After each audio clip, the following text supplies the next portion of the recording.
Maraming Pilipino ang naniniwala kapag may konting ipon ka na, lalo na galing sa retirement o separation pay, ang pinakamadaling negosyo ay sari-sari store. Sounds safe, di ba? Pero teka muna, bago mo ipuhunan ng pinaghirapan mong pera, kailangan mong maintindihan kung bakit maraming sari-sari store ang hindi kumikita at kung bakit madalas nauuwi sa pagsasara. Para sa marami, ang sari-sari store ay simbolo ng financial independence. Wala kang boss, hawak mo oras mo, at lagi may customer dahil, oo nga, lahat naman bumibili ng asukal, kape, sardinas o load. Pero ang hindi alam ng karamihan, mataas naman ang failure rate ng mga sari-sari store. Hindi dahil kulang ang demanda, kundi dahil sa mga natatagong realidad na hindi mo maririnig sa mga nag-uudyok sa iyo na magtayo. Una, andyan ang price war. Kung nasa barangay ka na puno ng sari-sari stores ang paligid, halos piso, 2 piso lang ang benta mo. Kaya ang ending, halos wala kang kita dahil magbabarat na rin ang kapitbahay mo. Pangalawa, nandyan ang utang culture. Sa umpisa masaya ka. Kasi kapitbahay mo ang suki. Aba, may suki na ako. Pero kapag lahat ng utang at ikaw naman nahihiyang maningil, diyan na mauubos ang puhunan mo. Pangatlo, payat ang kita.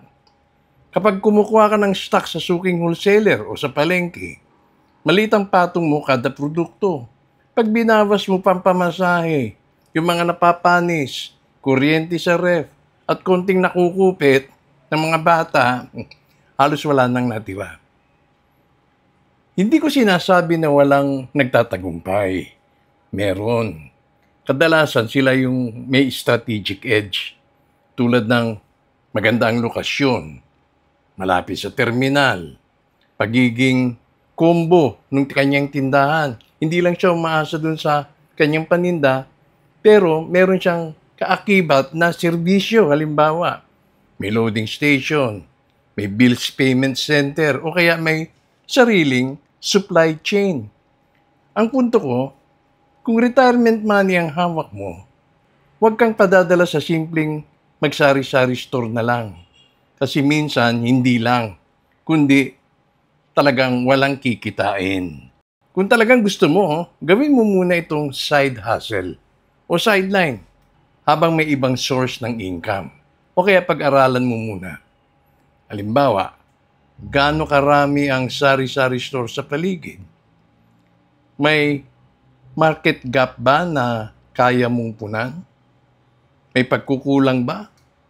Sa kabila ng marami ng sari-sari store dyan at maiiba ang iyong mga iaalok? Kaya mo bang magbantay araw-araw at kontrolado ang utang system? Remember, negosyo isn't about convenience. It's about sustainability. Dapat mapanatili mo ang iyong negosyo. Hindi yung magbubukas ka, ilang buwan lang, sara. So, bago mo isugal ang retirement fund mo sa isang sari-sari store, tanungin mo muna ang sarili mo. Ito ba ang negosyo na magpapanatili sa akin o magpapalubog lang ng pera? Ako po si Ka Anton at ito ang Retirement Money Investments Series. Always remember, huwag sayangin ang pinaghirapan.